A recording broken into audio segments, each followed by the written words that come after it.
যে যুক্তির মাধ্যমে। আজকের এই বিতর্ক অনুষ্ঠানের সম্মানিত প্রধান অতিথি, বিশেষ অতিথি, আইআর অ্যালামনাই অ্যাসোসিয়েশনের সভাপতি সহ আইআর ডিবেটিং ক্লাবের যারা রয়েছে এবং অংশগ্রহণকারীবৃন্দ সকলকে আইআর ও কারিকুলার কমিটির পক্ষ থেকে স্বাগত জানাচ্ছি। সাবাস বাংলাদেশ, এ পৃথিবী অবাক তাকিয়ে রয়, জলে পুরে মরে ছাড়খার, তবু মাথা নোয়াবার নয়। এবার লোকের ঘরে ঘরে যাবে সোনালী নয়কো রক্তে রঙিন ধান। সকলে দেখবে সেখানে জ্বলছে ধাউ ধাউ করে বাংলাদেশের প্রাণ।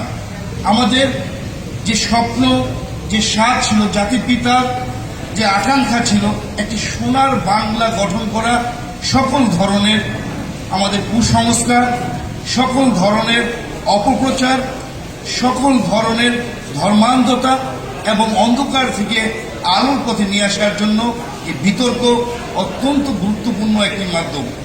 এবং শিক্ষা ও গবেষণা ইনস্টিটিউটের আমি শুধুমাত্র আইআর এর কো কারিকুলার কমিটির সভাপতি নয়, শুধুমাত্র ঢাকা বিশ্ববিদ্যালয়ের সহকারী প্রক্টর নয়, আমি এখানে এসেছি এই এডুকেশন ডিবেটিং ক্লাব অর্থাৎ এই আইআর ডিবেটিং ক্লাবের একজন প্রতিষ্ঠাতা হিসাবে। এবং আমাদের হাত ধরে শুরু হয়েছিল এবং একই সময়ে স্যার এফ রহমান হল ডিবেটিং ক্লাব, যেটা এখন ন্যাশনাল চ্যাম্পিয়ন কোর্টে এফআরডিসি, তারও প্রতিষ্ঠাতা আমি নিজে। কারণ আমরা মনে করি এই বিতর্ক শুধু তর্কের খাতিরে তর্ক নয়, বিতর্ক দিবে যুক্তি, হবে খণ্ডন, হবে সত্যের উদ্ঘাটন। এই সত্যের উদ্ঘাটনের ক্ষেত্রে বিতর্কের একটি মহান ভূমিকা রয়েছে। এবং আমি জানি আমাদের বিতার্কিকরা যুক্তি তর্কের মাধ্যমে কখনোই তারা ভুল পথে যেতে পারে না। আমাদের মনে রাখতে হবে, গতকালও আমরা পত্রিকার নিউজে দেখলাম যে বিশ্ববিদ্যালয়ের কিছু শিক্ষার্থী তারা অনুপস্থিত ছিল এবং তারা জঙ্গিবাদের দিকে পা বাড়িয়েছিল এবং পুলিশ তাদেরকে ধরেছে। আমরা এটা নিয়ে প্রতিনিয়তই আমরা চিন্তিত।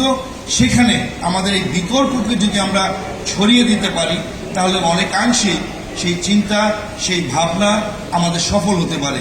এবং বিতর্কই আমাদের শিক্ষার্থীদের তাদের যে মানবিক গুণাবলী আছে সেই গুণাবলী এবং সূক্ষ্ম চিন্তন বা ক্রিটিক্যাল থিঙ্কিং যে অ্যাবিলিটি বা 21st সেঞ্চুরি যে সফট স্কিল, সেই স্কিলকে জাগরিত করার জন্য বিতর্ক সহায়ক ভূমিকা পালন করে।